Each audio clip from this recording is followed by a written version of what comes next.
வணக்கம். குருவின் பாதம் அணிந்து ஜோட கருப்பசாமி. அதாவது என்னென்னா, இது என்னிடம் நேரில் வந்து பார்த்த ஒரு ஜாதகம். இவங்க ஒரு தமிழ்நாட்டில் பிறந்த ஒரு பெண். அவர்களுக்கு கேட்டை நட்சத்திரம். கிரகங்களுடைய வேலையை பற்றிலாம் எவ்வளோ அருமையாக வந்து கிரகங்கள் தன் கடமையை செய்து பற்றிலாம் பார்க்கும்போது கிரகங்கள் வந்து எல்லாத்தையும் முறைப்படுத்தி தான் கொடுத்துருக்கு. சரியா பாருங்கள், சிம்மம் ராகுவால் சூழப்பட்டு இங்கே ரிஷபம் எம்டியாக இருக்குது. புரியுதா? இது திதி சூன்யம் அடைந்த கிரகத்தினுடைய போக்கு. தோஷம் அப்படியே இருந்திருக்கு. இப்போ என்ன பண்ணிருக்கு, 2005 வரைக்கும் எந்த பிரச்சனையும் கிடையாது. 2005 ப்ளஸ் வந்து அவங்களுடைய டைம் என்று சொல்லப்படுகின்ற 2008 வரைக்கும் எந்த பிரச்சனையும் இல்லை. 2008க்கு மேலே தான் இந்த திதி சூன்யம் அடைந்த கிரகம் எதையும் சேர்த்து திதி சூன்யம் அடைய வைக்க சிம்ம ராசியை திருமணம் முடிஞ்சிருச்சு. அந்த நபருடன் அவரும் நல்ல ஆரோக்கியமாக இருக்கார், நல்ல தொழில் பார்க்காரு, நல்லா அழகாக இருக்கார். மீன லக்கணத்துக்கு இரட்டை திருமணம் என்பது ஒரு வழி. அது 7 உள்ள கண்ணியில் உள்ள செவ்வாய் கடலே வெட்டும்ட்டுருக்கான். கடலே என்பது அவமானம் தெரியாத ஒரு பெண்ணாக இந்த பெண்ணு விளங்கிட்டாங்க. அதுவும் சனி செவ்வாயை பார்வையிடுவது 11-12 சேர்க்கை, சுகபோகத்துக்காக எந்த எல்லைக்கும் போக வைக்கிறது.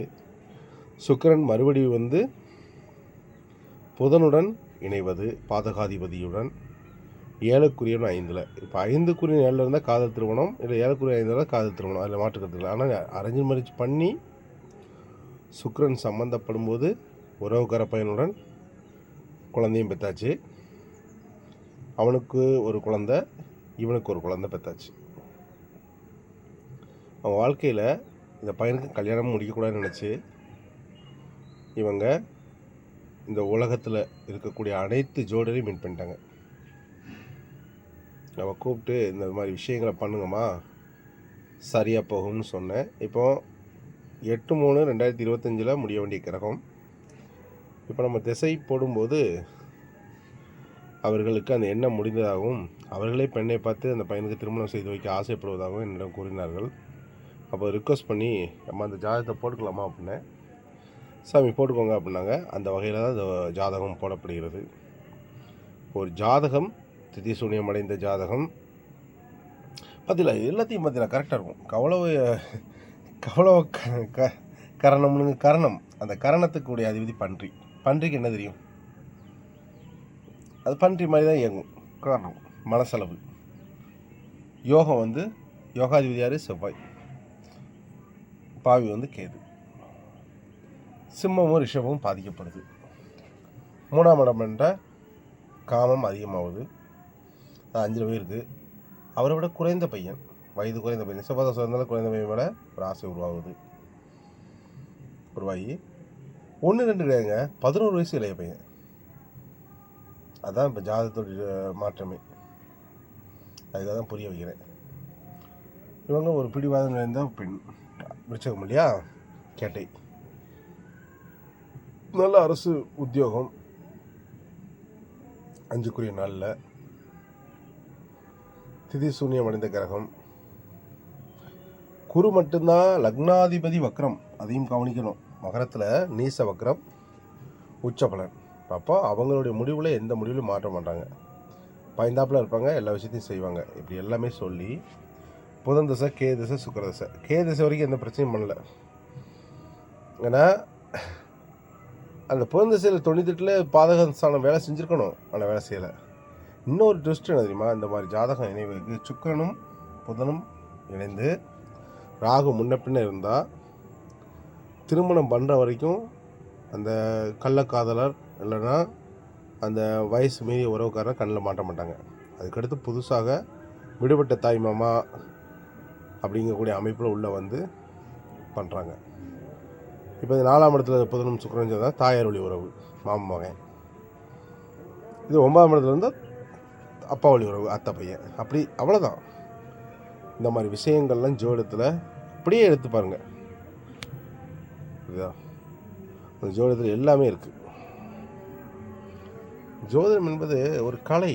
அது நிறைய விஷயங்களை புரிய வைக்கிறது. யாருக்கும் தனிப்பட்ட முறையில் ஜாதகம் பார்க்கணுன்னா எனக்கு அலையுங்கள். திருமணம் முடிந்த பெண்ணோ உறவு பையனோட திருமணம் செய்ய ஆசைப்பட்டதே நம்ம மாற்றிட முடியும். ஜோதிடம் எல்லாத்தையும் மாற்றும். அதனால் ஜோதிடத்தை வெல்லும். பொய்யின்றி மெய்யோடு வாழும் ஒரே தொழில் ஜோதிடம்தான். நன்றி. குருவின் பாதம் இது ஜோதிடர் கருப்பசாமி. எல்லா வல்ல சூரிய பகவான் அருளால் இதில் என்னெல்லாம் பார்க்கணும் அப்படின்னா, ஒரு பெண் ஒரு ஜாதகத்தை கொடுத்தோட நம்ம பார்க்குறது லக்னாதிபதி. லக்னாதிபதி வலுவு எங்கே இருக்கிற 11. அப்போ 11ஆம் இடங்கிறது என்ன? அயன மோட்ச ஸ்தானத்திற்கு 12ஆம் இடம். சரி, அப்போ மோட்ச ஸ்தானத்தோட அதிபதி 12 இருக்கும்போது குரு 11 இருக்கலாமா அப்படின்னா இருக்கலாம். அது வக்கரமானதுனால பேங்க் ஊழியராக இந்த பெண் இருப்பாங்க. அப்படின்னா மகரம் என்பது உணவு பாதுகாப்பு துறையில் இருப்பாங்க. அப்படி சொன்னோம். அவங்க அதுக்கான தொழில் அமைப்பு சொன்னாங்க. ஓகே. இந்த சூரியனும் சுக்கிரனும் இணைஞ்சிருக்காங்க. இணைஞ்சனால 5 நாளில் பிற்பகுதியில் ஒரு காதல் ஏற்படுது. புதன் இணைஞ்சிட்டாரு. சூரியனும் புதனும் அவங்க உதவி பண்ணவங்க மேலே ஆசை ஏற்படுது. செவ்வாய் 7ல் கலஸ்திரம் இளையவராக இருக்கணும். இப்படி ஒவ்வொரு விஷயங்களும் ஒவ்வொன்றா கொஞ்சம் கொஞ்சமாக கண்ணியில் போய் கன்னிங்க என்பது இளமையான கிரகம் இல்லையா, அப்படி இருந்து ஒவ்வொன்றையும் கொஞ்சம் கொஞ்சமாக எடுத்து இந்த ஜோதிடத்தை ஒரு மார்க் அவுட் பண்ணி நம்ம ப்ரே பண்ணி அவங்கள சொல்லும்போது அதுதான் சரியாக வரும். புரியுதா? திரியதசி திதி வளர்பிறையில் பிறந்தவங்க கௌளவ கரணம் பன்னியை கரணமாக கொண்டவர்கள் எந்த எல்லைக்கும் போனாங்க. அவர்களுக்கு இந்த ஜாதகம் முன்னேற்றத்தை தந்தது. நன்றி, வணக்கம். குருவின் பாதம் ஜோதிடர் கருப்பசாமி.